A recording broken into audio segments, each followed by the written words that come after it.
isipan, pabalik sa nakaraan.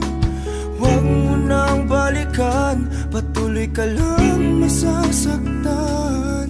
Hindi na kulang kakaisip sa isang magandang larawan. Paulit-ulit na binabanggit ang pangalang nakasanayan. Tayo ay pinagtakpan